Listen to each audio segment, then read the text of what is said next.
Hello students, how are you? Myself Rajendra Verma, team chemistry.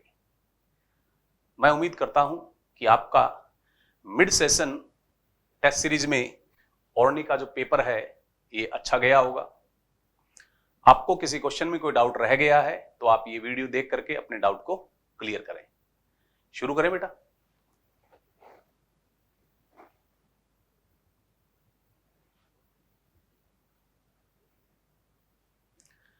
आपको सबसे पहले सेक्शन ए में जो क्वेश्चन दिया गया है, एक केमिकल रिएक्शन है और रिएजेंट है।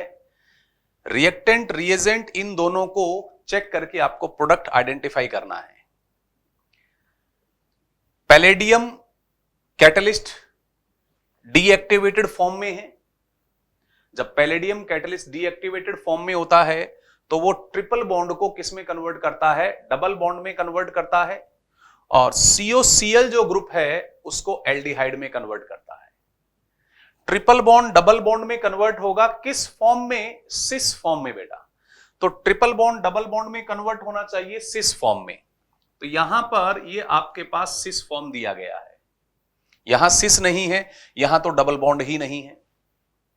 COCl का रिडक्शन होगा, रोजेनमुंड रिडक्शन, रोजेनमुंड अपचन होगा, तो COCl किस में कन्वर्ट हो जाएगा? CHO में कन्वर्ट हो जाएगा।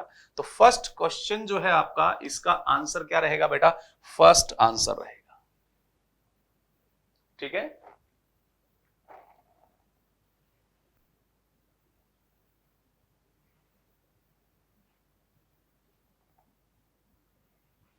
नेक्स्ट क्वेश्चन देखें आपके पास।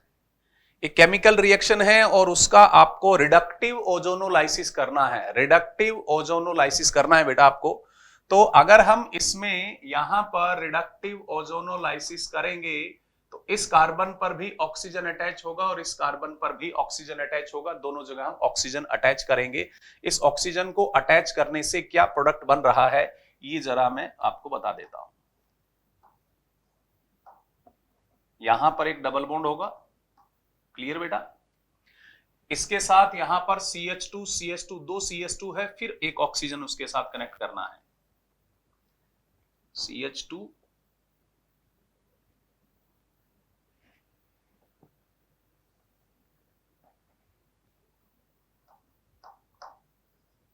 उसके बाद एक CH2 और है, फिर C डबल बॉन्ड O आएगा बेटा।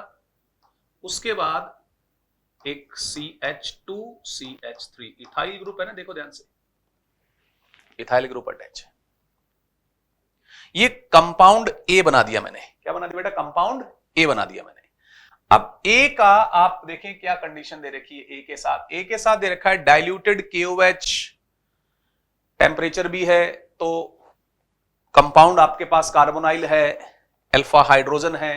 तो यहां पर आप कौन सी रिएक्शन को सिलेक्ट करेंगे? एल्डोल कंडेंसेशन, और वो भी कैसा? इंट्रामोलिक्यूलर एल्डोल कंडेंसेशन होगा, अंतः अणुक। तो मैं इनमें से कौन सा ऑप्शन है उसको ट्राई करेंगे। इसको मैं ले लेता हूं सबसे पहले, यहां से स्टार्ट करते हैं इसको। 1 2 3 4। अगर मैं इसके रिस्पेक्ट इस अल्फा कार्बन को सिलेक्ट करूंगा तो 1 2 3 4 मेंबर्ड रिंग बनेगी जो कि स्टेबल नहीं है। और आगे चलते हैं 5 6। अगर मैं 6 नंबर जो अल्फा कार्बन है इसको सिलेक्ट करूंगा एल्डोल कंडेंसेशन के लिए 1 के साथ, तो मेरे को एक 6 मेंबर्ड रिंग मिलेगी। एक क्या मिलेगी मुझे? 6 मेंबर्ड रिंग मिलेगी बेटा। देख लेते हैं, एक 6 मेंबर्ड रिंग। यहां से नंबरिंग करी थी हमने, यहीं से कर लेते हैं। 1 2 3 4 5 6। क्लियर है। नंबर 6 पर CH3 कनेक्टेड है, ये नंबर 6 पर CH3 कनेक्टेड है तो रहेगा ये। तो 1 और 6 को आपने एल्डोल कंडेंसेशन में यूज किया है, तो 1 और 6 में आपको एक पाई बॉन्ड भी बनाना पड़ेगा। नंबर 5 जो है वहां पर C double bond O attach है, तो नंबर 5 पर C डबल बॉन्ड O भी अटैच रहेगा। ये आपके पास फाइनल प्रोडक्ट B बन गया बेटा। अब देखो आप इन चारों ऑप्शन को देख करके आप पता लगाएं ये आपके पास कौन सा आंसर आ रहा है। कौन सा आंसर आ रहा है बेटा? ये देखो ध्यान से, ये फोर्थ आंसर। कौन सा आंसर है बेटा आपके पास? फोर्थ आंसर आ रहा है, दिख रहा है, साफ साफ पता लग रहा है। पहले रिडक्टिव ओजोनोलाइसिस करवा दिया, बाद में इंट्रामोलिक्यूलर एल्डोल कंडेंसेशन करवा दिया, इससे आपको आपके जो सुटेबल प्रोडक्ट है वो मिल गया।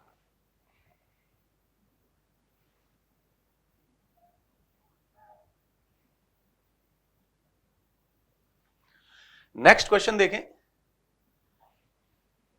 CH3 CH2 Cl में आप NaCN से रिएक्शन करवाएंगे तो न्यूक्लियोफिलिक सब्स्टिट्यूशन रिएक्शन होगी ना बेटा।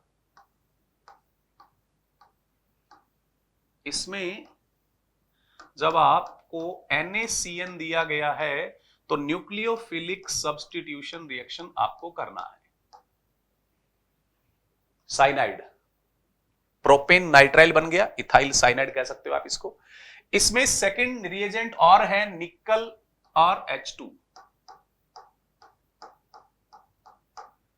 तो रिडक्शन करेगा। साइनाइड का जब आप रिडक्शन करवाएंगे तो आपके पास आंसर होगा प्राइमरी अमाइन।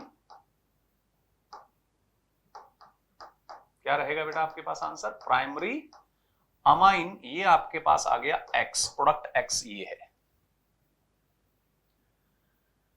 अब प्रोडक्ट X की रिएक्शन किससे करवा रहे हैं? देखें आप, AC2O in the presence of pyridine, तो रिएक्शन में आपको क्या करना है? एसिटाइलेशन करना है, एसिटाइलेशन ऑफ NH2 ग्रुप। तो जब आप NH2 ग्रुप के लिए एसिटाइलेशन यूज करेंगे बेटा,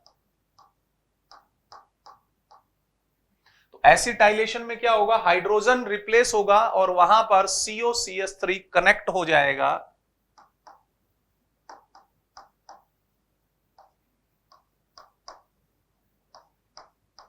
NH, हाइड्रोजन रिप्लेस हो गया और कनेक्ट क्या हो जाएगा? COCH3।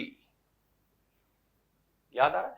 एसिटाइलेशन आप किसका करवाते हैं? OH ग्रुप का करवाते हैं, NH2 ग्रुप का करवाते हैं। तो OH या NH2 ग्रुप का जब आप एसिटाइलेशन करवाएंगे तो हाइड्रोजन रिप्लेस होगा, उसकी जगह अटैच क्या करना है? COCH3 ग्रुप को, एसिटाइल ग्रुप को अटैच करना है। यही रिएक्शन एसिटाइलेशन होती है। तो ये आपके पास प्रोडक्ट है Y बेटा। आपको आइडेंटिफाई करना है रिएक्शन Y, आपको बताना है in the reaction, in the above reaction Y is, उपरोक्त अभिक्रिया में Y क्या है ये बताना है। Y ये है। अब इन चार ऑप्शन में से आपको सिलेक्ट करना है आपका सुटेबल आंसर कौन सा होगा। सुटेबल आंसर कौन सा है बेटा आपके पास? फर्स्ट आंसर, ठीक।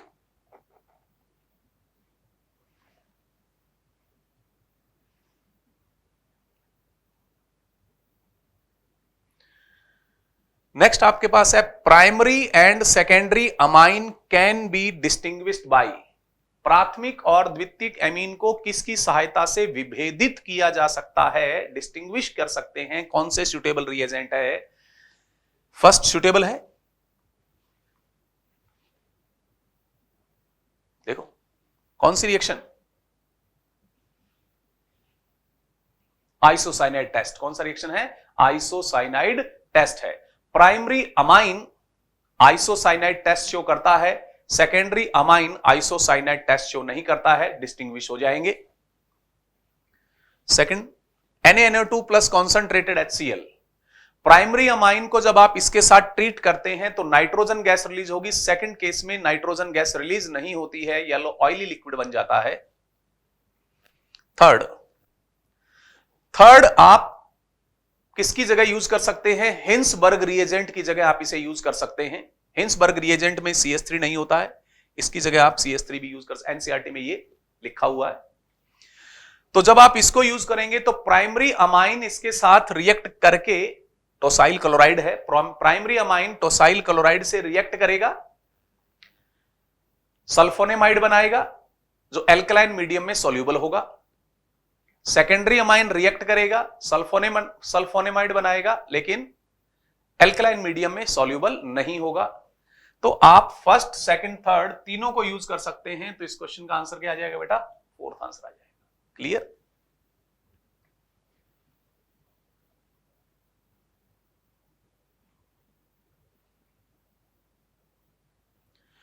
Nylon threads are made of, nylon के धागे किससे बने होते हैं ये आपसे पूछा है। नाइलॉन क्या है, नाइलॉन पॉलीमर जो होता है उसमें कौन से टाइप का आपको बॉन्ड मिलता है, कौन सा बॉन्ड मिलता है बेटा, एमाइड बॉन्ड। कैसा बॉन्ड मिलता है आपको, एमाइड बॉन्ड मिलता है।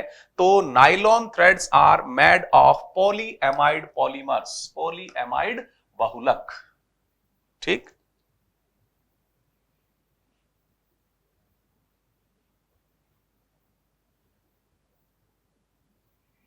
नेक्स्ट एक केमिकल रिएक्शन है, डाइबॉल H इसके साथ रिएक्ट करके कंपाउंड A बना रहा है। Compound A Cannizzaro reaction show करता है बेटा। कंपाउंड A क्या करता है, जो कंपाउंड A है वो कैनिजारो रिएक्शन शो करता है बेटा। कैनिजारो रिएक्शन का मतलब आपके पास कोई ऐसा एल्डिहाइड है जिसमें अल्फा हाइड्रोजन नहीं है, अल्फा हाइड्रोजन नहीं है बेटा। तो अगर आप CN को डाइबॉल H वाली कंडीशन पे अप्लाई करेंगे और फिर उसका हाइड्रोलाइसिस करवाएंगे तो आपको मिलेगा CHO। यहां पर बेंजीन रिंग है, ये बेंजीन रिंग, अल्फा हाइड्रोजन नहीं है, तो ये कैनिजारो रिएक्शन देगा। तो आपका आंसर क्या आ जाएगा, फर्स्ट आंसर आ जाएगा। अगर आपने इसको यूज किया तो इससे आपको जो प्रोडक्ट मिलेगा वो मिलेगा CH2CHO, यहां आएगा PH, इसमें अल्फा हाइड्रोजन प्रेजेंट है बेटा। अगर आपने इसको यूज किया तो भी यही आंसर आएगा, ये रिमूव हो जाएगा, इसका ये रिमूव हो जाएगा, इसमें अल्फा हाइड्रोजन है। तो आपका सुटेबल आंसर कौन सा होगा, फर्स्ट होगा। ठीक है, आपको क्या करना है, ग्रुप X को ही तो आइडेंटिफाई करना था। Find out group X, X की जगह क्या लगाना पड़ेगा आपको, साइनाइड। X की जगह आपको क्या लगाना है बेटा, साइनाइड लगाना है। ठीक,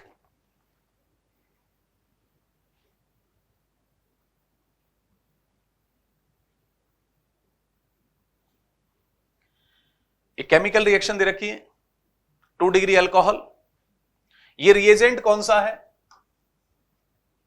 PCC। कौन सा रिएजेंट है बेटा, ये PCC। PCC 2 डिग्री अल्कोहल को क्या करेगा, कीटोन में ऑक्सीडाइज कर देगा। चलो प्रोडक्ट P आपके पास क्या है देख लेते हैं।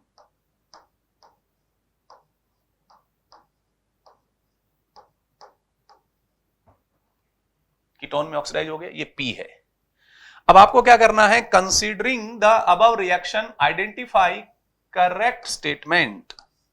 आपको इस अभिक्रिया को ध्यान में रखते हुए सही कथन को पहचानना है। सही कथन कौन सा है, पहला क्या है, P gives negative iodoform test. P ऋणात्मक आयोडोफॉर्म परीक्षण देता है, क्या ये सही है बेटा, क्या ये नेगेटिव आयोडोफॉर्म टेस्ट देगा, गलत। इसमें तो आयोडोफॉर्म टेस्ट पॉजिटिव होगा, मिथाइल कीटोन है, मिथाइल कीटोन में आयोडोफॉर्म टेस्ट पॉजिटिव होता है, तो पहला स्टेटमेंट रॉन्ग है। P gives electrophilic substitution reaction, P electron स्नेही प्रतिस्थापन अभिक्रिया देता है, बिल्कुल सही है। बेंजीन रिंग है, इलेक्ट्रोफिलिक सब्स्टिट्यूशन होगा, इलेक्ट्रॉन स्नेही प्रतिस्थापन होगा। कौन सी पोजीशन पर होगा, मेटा पोजीशन पर होगा, क्योंकि ये ग्रुप मेटा डायरेक्टिंग है। तो करेक्ट स्टेटमेंट आपसे पूछा था, तो सेकंड आपका आंसर आ जाएगा। थर्ड भी चेक कर लेते हैं, P gives nucleophilic addition more easily than benzaldehyde. ये गलत हो गया बेटा। Benzaldehyde, aldehydes are more reactive as compare to ketone towards nucleophilic addition reaction, तो गलत हो गया। P gives positive test with Fehling solution, P Fehling विलियन के साथ धनात्मक परीक्षण देता है, यह भी गलत है, इसमें फेलिंग टेस्ट नहीं लगता है बेटा। तो आंसर क्या है आपका, सेकंड।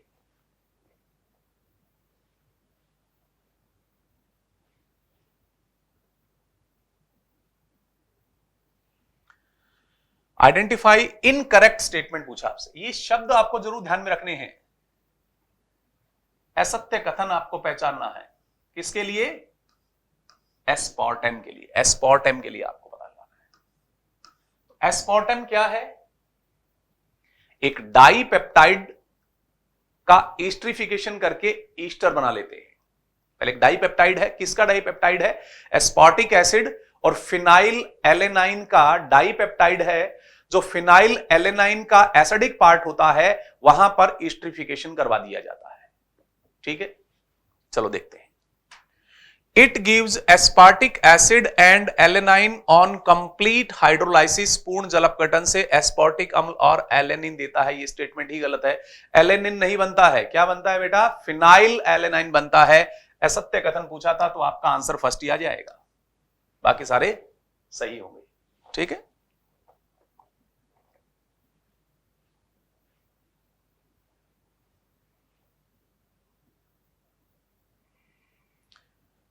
एक रिएक्शन है कि ऑक्सीडाइजिंग एजेंट दिया हुआ है, यानी कि आपसे ऑक्सीडेशन पूछा जा रहा है।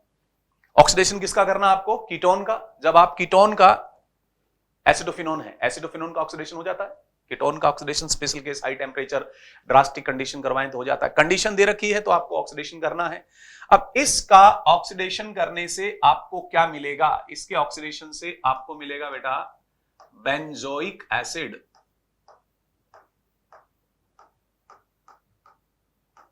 क्या मिलेगा? Benzoic acid. बेंजोइक एसिड का ब्रोमिनेशन करना है। बेंजोइक एसिड में COOH ग्रुप है जो मेटा डायरेक्टिंग होता है, तो ब्रोमिनेशन मेटा पोजीशन पर आपको कंप्लीट करना है, बेंजोइक एसिड की मेटा पोजीशन पर। तो आपके पास आंसर क्या रहा बेटा? सेकंड। आंसर क्या रहा? सेकंड। ठीक है,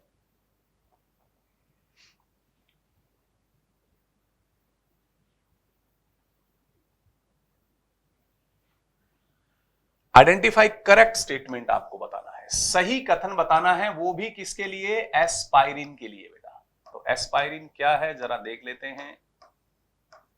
OCO-CH3 और साथ में आपके पास होता है कार्बोक्सिलिक एसिड। ये होता 1 2 3 4 5 6। It is 2 acetoxy benzoic acid. यह 2 एसिटॉक्सी बेंजोइक एसिड है, बिल्कुल सही है। 2 नंबर पर एसिटॉक्सी ग्रुप अटैच है, तो यह स्टेटमेंट आपका सही दिया हुआ है। ठीक है, it has analgesic as well as antipyretic property. दर्द निवारक के साथ साथ ज्वरनाशी गुण भी रखता है, यह भी स्टेटमेंट बिल्कुल सही है। It gives positive test with neutral FeCl3, उदासीन FeCl3 के साथ धनात्मक परीक्षण देता है। यह गलत है क्योंकि इसमें फिनोलिक ग्रुप एब्सेंट है। इसमें फिनोलिक ग्रुप एब्सेंट है, इसलिए न्यूट्रल FeCl3 के साथ निगेटिव टेस्ट देगा, पॉजिटिव टेस्ट नहीं देगा बेटा, तो यह सही नहीं है। तो आपके पास A और B दो स्टेटमेंट ऐसे हैं जो करेक्ट है, A एंड B। आंसर कौन सा आ जाएगा आपके पास? फर्स्ट आंसर आ जाएगा।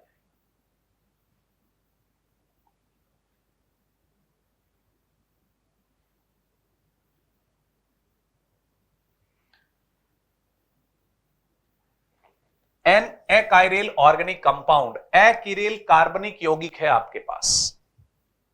पहले तो ये देख लो, ये कायरेल है, ये एकाइरेल है, ये कायरेल है, तो इसकी तो बात ही बंद कर दो। ये भी आपके पास एकाइरेल है, ये भी एकाइरेल है। चलो और चलते हैं आगे।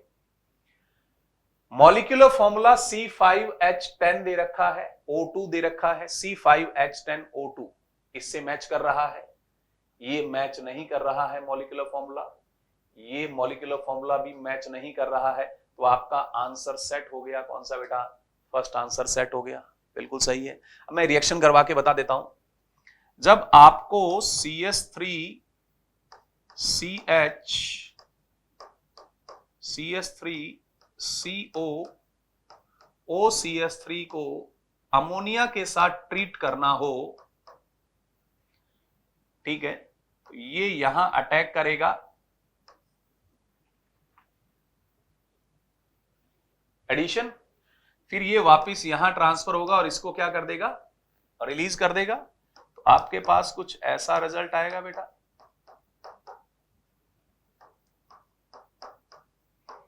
NH2, ये Q होगा। और Q में जब आप हॉफमान डिग्रेडेशन अप्लाई करेंगे तो प्राइमरी अमाइन बनेगा, प्राइमरी अमाइन बनेगा, बिल्कुल सही है। आपका आंसर फर्स्ट सेट हो गया।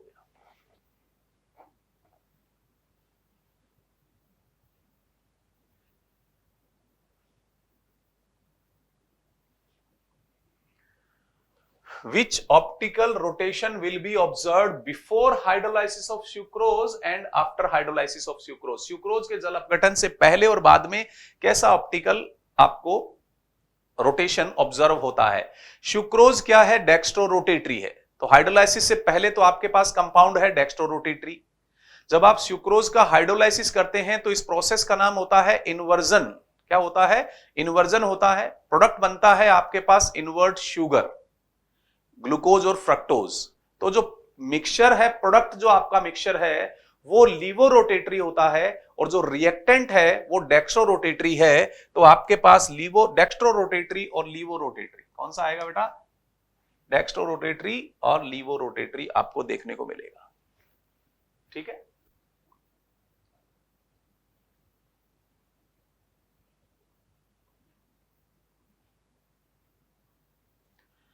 Which disease caused by deficiency of vitamin E? Vitamin E की कमी से कौन सा रोग होता है बेटा? ये 4 ऑप्शन है। एनसीईआरटी जो आपके टेबल बना रखा है उस टेबल के अकॉर्डिंग आपको इनमें से आंसर सिलेक्ट करना होता है। तो इसमें आंसर आपके पास 4th आ जाएगा। ठीक।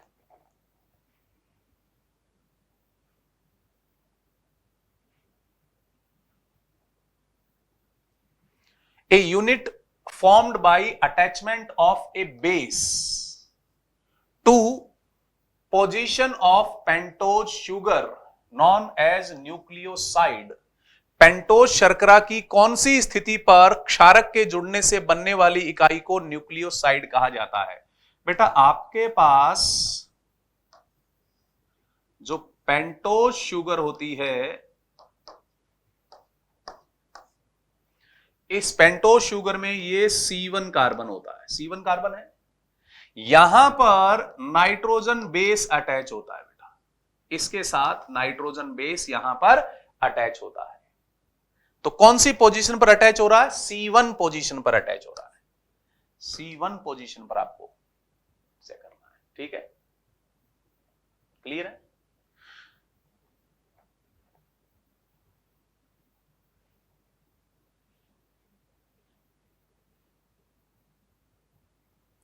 एक रिएक्शन है X, कोई कंपाउंड है और आपको इसमें ब्रोमीन वाटर से रिएक्शन करवानी। यहां देखो कंडीशन क्या दे रखी है, ट्राई ब्रोमो व्युत्पन्न बनना चाहिए, ट्राई ब्रोमो डेरिवेटिव होना चाहिए, 3 ब्रोमीन आप अटैच करेंगे, ये आपको ध्यान में रखना है।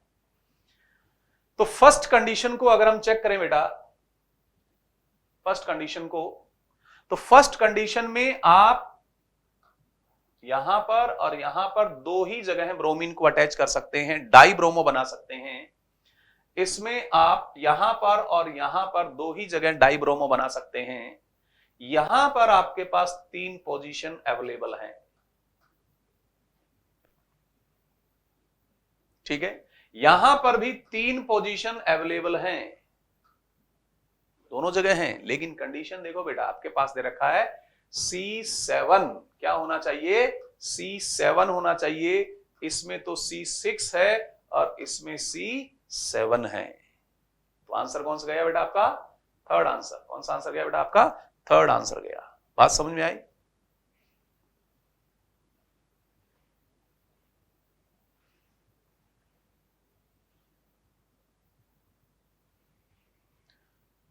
The compound that form zwitterion, यौगिक जो ज्विटर आयन बनाने के लिए मॉलिक्यूल में क्या प्रेजेंट होना चाहिए? एक स्ट्रॉन्ग बेसिक ग्रुप होना चाहिए और एक स्ट्रॉन्ग एसिडिक ग्रुप होना चाहिए। तो एसिडिक बेसिक दोनों ग्रुप अवेलेबल हो तो वहां पर हम इजीली ज्विटर आयन फॉर्मेशन कर लेते हैं। तो अल्फा अमीनो एसिड,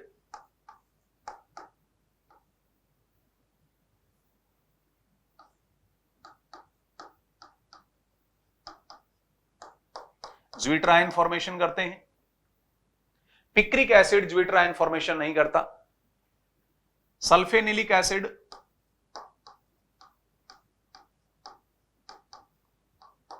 सल्फेनिलिक एसिड भी ज्विटर आयन फॉर्मेशन करता है। तो एमिनो एसिड और सल्फेनिलिक एसिड दोनों ही ऐसे हैं जो ज्विटर आयन फॉर्मेशन करेंगे। तो आपके पास आंसर क्या आ गया बेटा? 4th आंसर आ गया।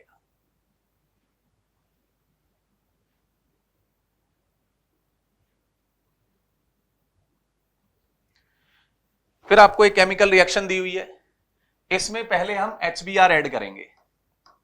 जब आप इसमें HBr ऐड करेंगे तो इलेक्ट्रोफिलिक एडिशन होगा, ब्रोमोसाइक्लोहेक्सेन बना, इलेक्ट्रोफिलिक एडिशन। इसमें KCN से रिएक्शन करवाएंगे, तो जब आप इसमें KCN से रिएक्शन करवाएंगे तो आपको न्यूक्लियोफिलिक सब्स्टिट्यूशन करवाना है, साइनाइड बन गया। अब आप देखिए इसका हाइड्रोलाइसिस भी है, जब आप इसका हाइड्रोलाइसिस करवाएंगे तो ये कार्बोक्सिलिक एसिड बनाएगा, ठीक है। तो आपके पास ये कंपाउंड A है और ये कंपाउंड आपके पास है B, ठीक। अब आपको क्या करना है, Br2 रेड फास्फोरस H2O यानी कि कौन सी रिएक्शन, HVZ रिएक्शन हो गई बेटा। HVZ रिएक्शन जब आप इसमें कंप्लीट करवाएंगे तो अल्फा कार्बन पर आपको ब्रोमिनेशन करवाना है, ये हो गया आपके पास C। कौन सी रिएक्शन से, HVZ। आइडेंटिफाई करेक्ट स्टेटमेंट, सही कथन आपको पहचानना है। A is formed by free radical addition reaction, क्या ये फ्री रेडिकल एडिशन से बना है, नहीं बना है, इलेक्ट्रोफिलिक एडिशन से बना है। किससे बना है बेटा, ये इलेक्ट्रोफिलिक एडिशन से बना है, तो ये आपके पास गलत हो गया। C is formed bye HVZ reaction, C का निर्माण HVZ अभिक्रिया से होता है। C ये है, देखें C ये है, और ये कौन सी रिएक्शन से बना है बेटा, HVZ रिएक्शन से बना है, ये आपका स्टेटमेंट सही है। B gives negative test with sodium bicarbonate, B में सोडियम बाइकार्बोनेट से पॉजिटिव टेस्ट होगा, नेगेटिव टेस्ट नहीं होगा, ये भी गलत हो गया। C इज, क्या ये C ये है, नहीं C ये है बेटा, C ये है आपके पास, तो ये भी गलत हो गया। तो आपके पास आंसर कौन सा आ गया, सेकेंड।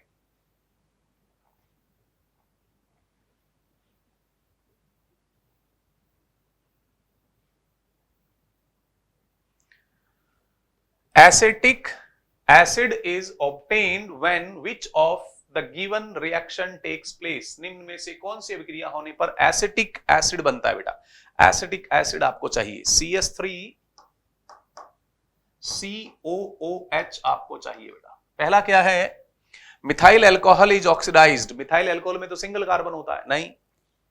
एसिटैल्डिहाइड इज ऑक्सीडाइज्ड, एसिटैल्डिहाइड, ये एसिटैल्डिहाइड है, और इसका मैं क्या करूं, ऑक्सीडेशन करूं तो एसिटिक एसिड बनेगा, बिल्कुल सही दिया हुआ है, ठीक है। तो आंसर क्या चला जाएगा बेटा आपका, सेकंड आपके पास आंसर चला जाएगा।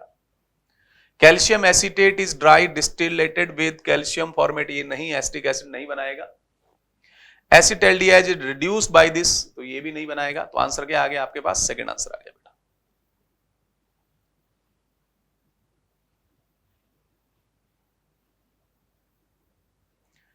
A mixture of benzaldehyde C6H5CHO and formaldehyde HCHO on heating with concentrated NaOH, इसमें अल्फा हाइड्रोजन नहीं है, इसमें अल्फा हाइड्रोजन नहीं है, तो रिएक्शन कौन सी होगी, कैनिजारो रिएक्शन। कौन सी रिएक्शन होगी बेटा, कैनिजारो रिएक्शन। तो इनमें से मोर रिएक्टिव कौन सा है, फॉर्मेल्डिहाइड मोर रिएक्टिव है, तो मोर रिएक्टिव ऑक्सीडाइज हो जाएगा, लेस रिएक्टिव रिड्यूस हो जाएगा। तो आपके पास कैनिजारो रिएक्शन से आंसर आएगा C6H5CH2OH benzyl alcohol and HCOONA sodium format, benzyl alcohol and sodium format. ये लो बेटा आपके पास आंसर है, ठीक है।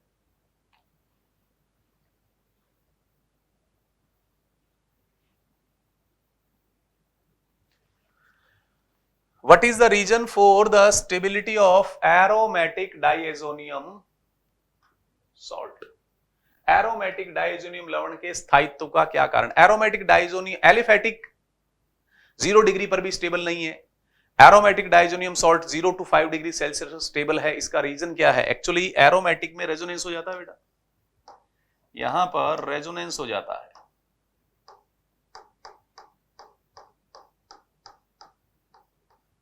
ऐसे, ये एरोमेटिक डाइजोनियम सॉल्ट है। अब इसमें क्या होगा,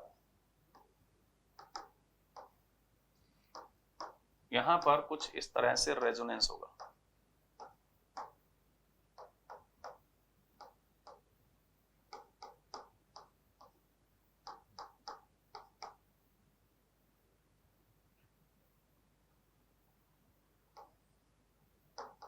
ऐसे।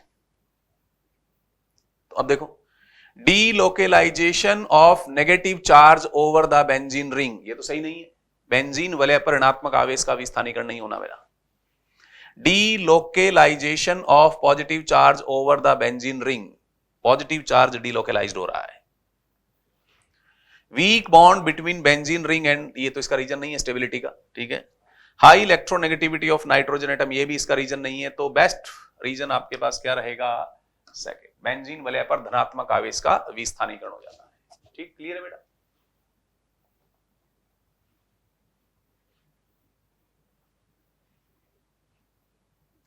अब हम आते हैं आपके सेक्शन डी में। इंटीजर टाइप क्वेश्चन है, देख लेते हैं। How many compounds give positive test with neutral FeCl3?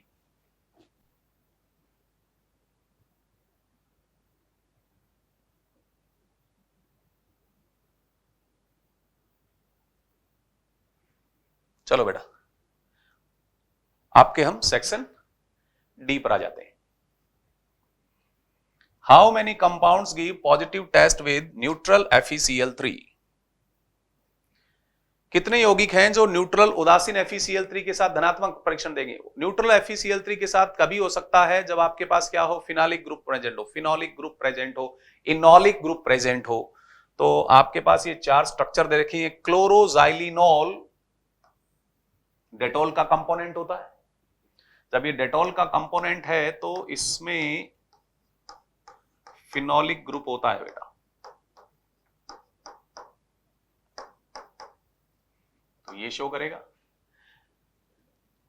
Terpineol भी इसी का कंपोनेंट होता है, लेकिन इसमें फिनॉलिक ग्रुप नहीं होता। टर्पिनियोल में फिनॉलिक ग्रुप नहीं होता ना बेटा, फिनॉलिक ग्रुप नहीं होता। बाइथाइनल, इसमें फिनॉलिक ग्रुप होता है।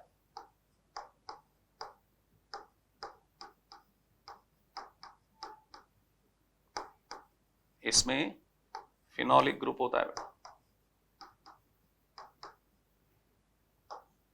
सैकरिन में फिनॉलिक ग्रुप, सैकरिन में फिनॉलिक ग्रुप नहीं होता है बेटा।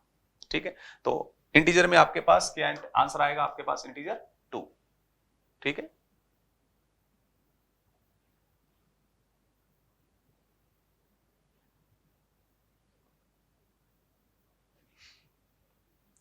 How many chemical compounds are used as an antibiotic? कितने रासायनिक यौगिक प्रति जैविक के रूप में काम करते हैं? एंटीबायोटिक, ये तो आपको डायरेक्ट याद रखना है बेटा। जिसको याद रहेंगे वो इजीली क्वेश्चन को सॉल्व कर जाएगा। क्लोरिमफेनिकोल, क्लोरिमफेनिकोल एक एंटीबायोटिक है। नॉर एथिंड्रॉन एंटीबायोटिक नहीं है, ये एंटी फर्टिलिटी ड्रग में आता है, तो ये भी नहीं, ये नहीं होगा। रेनिटिडिन एंटासिड है, ये भी नहीं होगा। अफ्लॉक्सासिन एंटीबायोटिक है। सोफ्रामाइसिन नहीं होगा, सोफ्रामाइसिन एंटीसेप्टिक होता है। टेट्रासाइक्लिन ये आ जाएगा। तो आपके पास इंटीजर आंसर क्या आ जाएगा? 3। ठीक,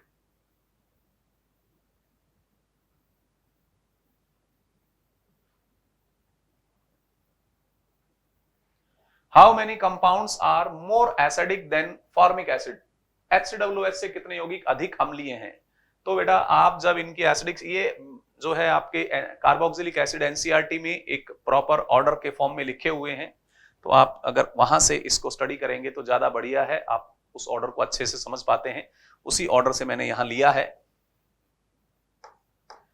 फॉर्मिक एसिड, इससे स्ट्रॉन्ग एसिडिक आपको चेक करने हैं। तो ये फॉर्मिक एसिड बेंजोइक एसिड से स्ट्रॉन्ग एसिडिक होता है, इससे भी स्ट्रॉन्ग एसिडिक होता है। ये फॉर्मिक एसिड इससे भी स्ट्रॉन्ग एसिडिक होता है। तो ये तीनों तो आंसर नहीं आ सकते, ये तीनों आंसर आ जाएंगे। ठीक है, NCERT में आपको प्रॉपर एक ऑर्डर एक्सप्लेनेशन दिया, आप वो डेटा जरूर स्टडी करें बेटा।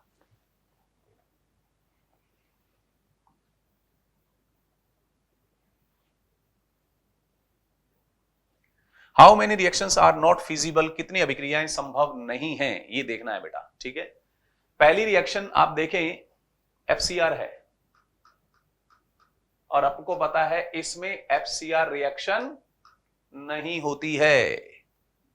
नॉट फिजिबल पूछा था, तो एक तो ये आ गया नॉट फिजिबल, संभव नहीं है। कैनिजारो रिएक्शन है, बिल्कुल सही लिखा हुआ है। इसके अंदर ये इस पर अटैक करके इसको रिमूव करेगा, ये फिजिबल है। इसमें अगर आप देखेंगे नाइट्रेशन हो रहा है, मेटा पोजीशन पर हो रहा है, बिल्कुल सही है, फिजिबल है। लास्ट में ये एफसीआर है और यहां पर एफसीआर नहीं होता है, तो ये भी नॉट फिजिबल है। तो फर्स्ट और फोर्थ नॉट फिजिबल है, तो आपके पास आंसर क्या आ जाएगा बेटा? सेकंड। बेंजीन रिंग के साथ electron withdrawing -m effect attach है, तो वहां पर हम एफसीआर को अवॉइड करते हैं। एफसीआर को क्या करते हैं? अवॉइड करते हैं, क्योंकि -m इफेक्ट होने से बेंजीन रिंग की रिएक्टिविटी बहुत कम हो जाती है।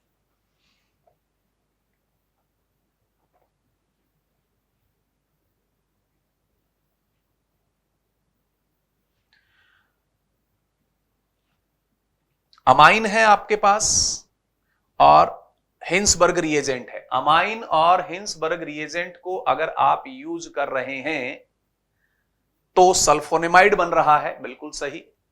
सल्फोनेमाइड की कंडीशन है सोल्यूबल इन एल्कली।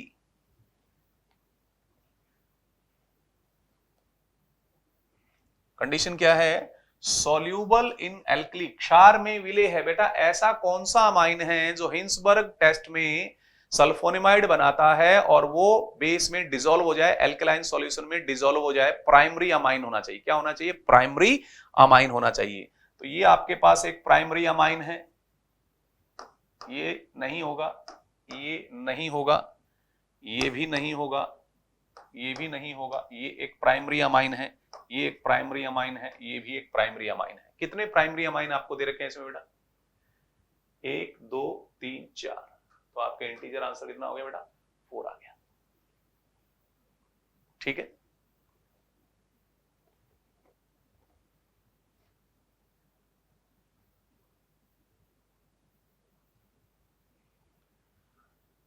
मैं उम्मीद करता हूं आपका अगर किसी क्वेश्चन में कोई डाउट रहा है तो वो अच्छे से क्लियर हो गया होगा। फिर भी कोई डाउट है तो आप वीडियो को दोबारा देखें, आप 100% अपने डाउट को क्लियर कर पाएंगे बेटा।